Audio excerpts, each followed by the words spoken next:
Hola a todos, estamos de vuelta en este segundo video para ver las estructuras de datos lineales, en este caso las pilas. Vamos a ver definición, concepto de las pilas, algunas operaciones sobre las pilas, formas de implementación y las aplicaciones principales. Para recordar, estas son las estructuras de datos lineales. Estuvimos viendo las estructuras tipo listas. Aquí vamos a ver las pilas y nos queda después las estructuras tipo cola. Estas estructuras, como vimos anteriormente, pueden ser estáticas cuando implementamos con vectores o array y pueden ser dinámicas si implementamos con nodos u objetos.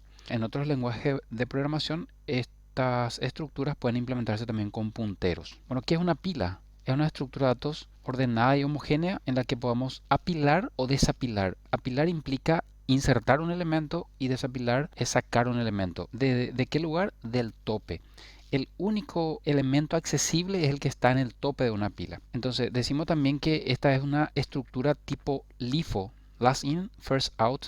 Es decir, el último en entrar es el primero en salir y el único accesible, como verán, es el tope de la pila. Entonces yo agrego un elemento nuevo, va a ir acá en el tope y cuando saco el elemento sale del tope. Si ustedes se fijan, esto es un subconjunto de las listas donde hay restricciones en las eliminaciones e inserciones, inclusive en la consulta, de manera tal que solamente el último elemento es accesible. Entonces veamos para una lista de valores A, B, C, D, E, que queremos hacer un apilado, o sea, hacer las inserciones dentro de la pila. Yo inserto el elemento A, se va al tope, después inserto el elemento B, el nuevo tope es B, inserto C, el nuevo tope es C y así sucesivamente hasta insertar el último elemento. En este ejemplo es E, donde E es el tope y el único accesible. Si yo quiero eliminar, voy a eliminar la letra E. Si voy a consultar, también voy a consultar la letra E. El proceso de sacar de la pila, en este caso es inverso a cómo entró. Primero va a salir la E, después sigue la D, en este caso C viene a ser el tope,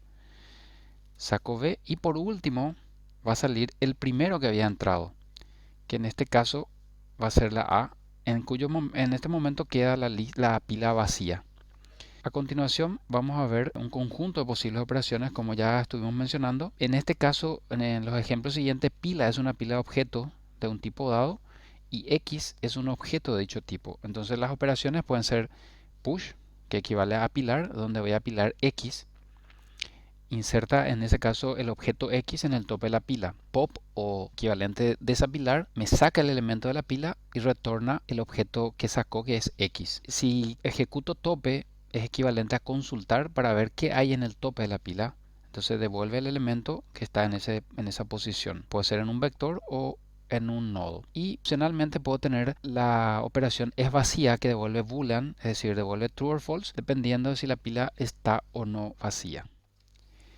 Como ya mencionamos antes, la implementación de las pilas podemos hacerlo mediante arrays, donde usamos un vector, o mediante punteros o referencias, que son los nodos. En otros lenguajes, como les mencioné, podrían ser punteros, pero en Java vamos a usar nodos que son objetos. Si fuese en array nuestra estructura de datos interna, entonces tendríamos algo similar a esto, donde tenemos el vector. El primer elemento que entró va a ser el último en este caso, y el último elemento que entró va a ser el primer elemento que va a salir. Fíjense que acá el tope está guardando la posición del vector, que es el próximo elemento a consultarse o a eliminarse. Con relación a las referencias, vamos a usar un nodo donde en el caso del tope va a apuntar a ese primer nodo. En la parte de dato vamos a estar colocando el dato que queremos almacenar y en siguiente para el primer elemento es null. Después cuando insertamos un nuevo elemento o un nuevo dato, entonces creamos el nodo, guardamos el dato, siguiente apunta a null y lo que hacemos es cambiar el tope. En este caso, este siguiente que apuntaba a null ahora va a apuntar a tope. ¿Por qué? Porque el primer dato va a quedar como segundo.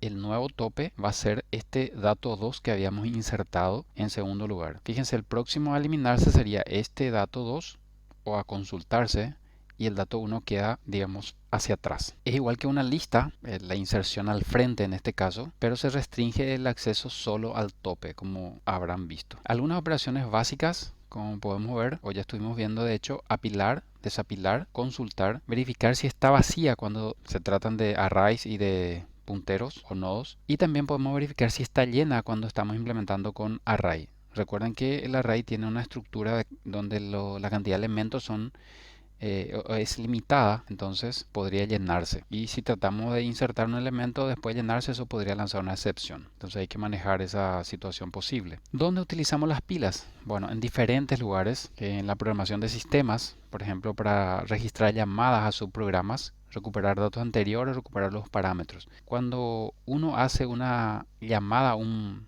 método, y si ese método llama a otro método, entonces eso se va colocando en una pila de llamadas de métodos para saber en qué lugar tiene que volver cuando vuelve de esa llamada. Los navegadores de internet, por ejemplo, almacenan en una pila las direcciones de los sitios recientemente visitados. Entonces de esa manera pueden verse en el historial, por ejemplo, cuáles fueron las últimas direcciones visitadas. Los programas de computadoras también proporcionan un botón deshacer. Esto en Word, Excel, PowerPoint y diferentes programas normalmente tienen la opción de deshacer. Entonces, ¿cuál es el último elemento que está digamos, en la pila? Es lo que acabo de hacer yo, que se puede deshacer después. Entonces, si yo aprieto, por decir, Control Z, lo que hace es sacarse el tope de la pila y se restablece al estado anterior del documento. Bueno, otras aplicaciones van a ver ustedes en compiladores, parsers, que son los reconocedores sintácticos de los compiladores, usan pilas para, por ejemplo, encontrar el balanceo de los paréntesis, llaves y otras cuestiones. Cuando implementamos recursividad también, al llamar a métodos recursivamente, esas llamadas se van colocando en una pila. Entonces uno puede ver, para encontrar una condición de parada, eso va a ir llamando a las pilas y desapilando cada vez que va terminándose la ejecución de uno de los métodos.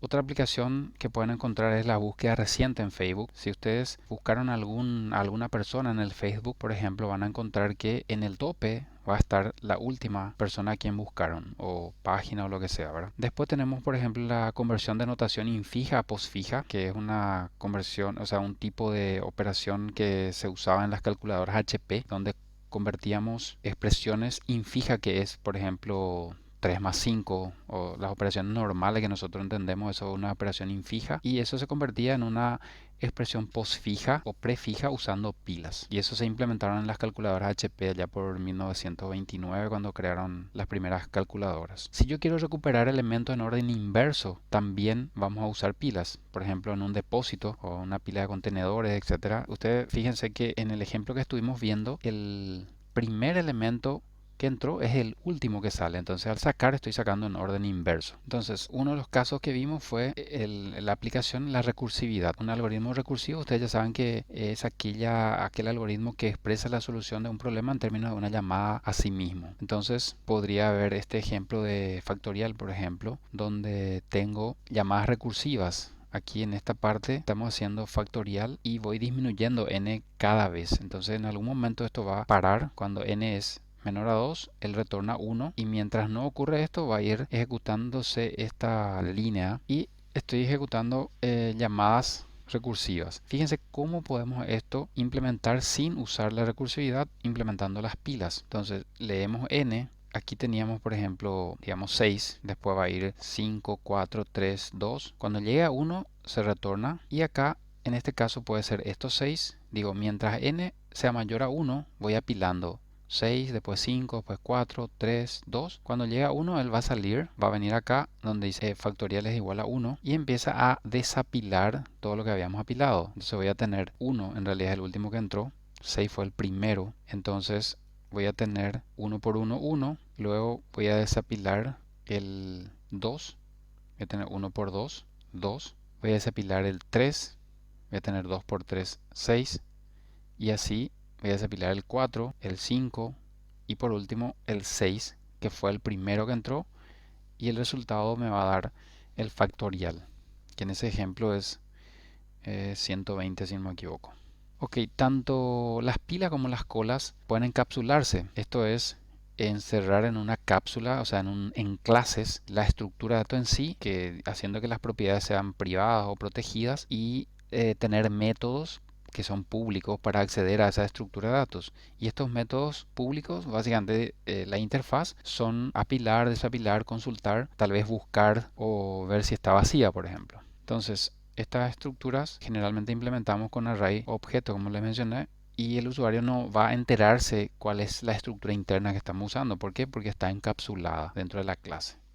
La implementación en Java, podemos usar arrays o podemos usar nodos. ¿Cuál conviene? Bueno, depende. Si sé el tamaño con exactitud de la cantidad de elementos que va a tener mi estructura pila, entonces es mejor array porque es un acceso directo y ocupa menos espacio de memoria. Sin embargo, hay veces en que no sabes cuántos elementos va a tener, entonces usas nodos porque vos puedes ir insertando los elementos uno tras otro y él va a crecer dinámicamente en memoria. Es decir, no necesitamos saber el tamaño con anticipación. ¿Qué tipo de datos vamos a usar? También habíamos hablado en las listas que es conveniente usar tipos de datos genéricos. ¿Por qué? Porque podría querer usar una pila con clientes, con productos, con números, con string, con el tipo de datos que yo quiera. Y para no estar creando 2, 3, 4, 5 tipos de pilas, usamos tipos de datos genéricos. Veamos un ejemplo de una interfaz típica de una estructura tipo pila. Tenemos el apilar, donde vamos a apilar un dato específico, en este caso que es esto que está aquí. Queremos desapilar y al desapilar en general retornamos el dato que desapilamos y esto podría lanzar una excepción si la pila está vacía. Entonces indicamos acá que puede lanzar esa excepción. Consultar ocurre lo mismo, puede estar vacía, entonces lanzamos la excepción y si no, lo que hacemos es mostrar lo que está en el tope de la pila.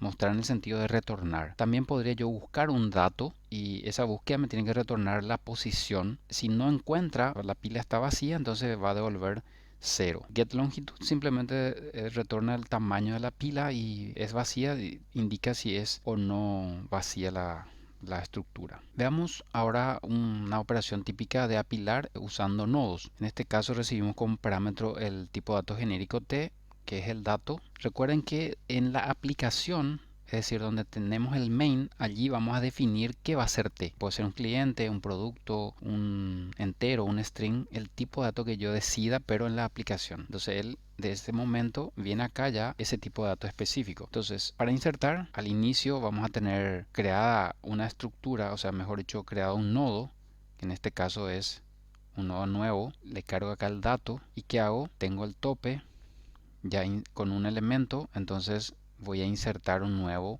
elemento al frente de ese tope. Entonces, ¿qué hago? Nuevo set siguiente es tope.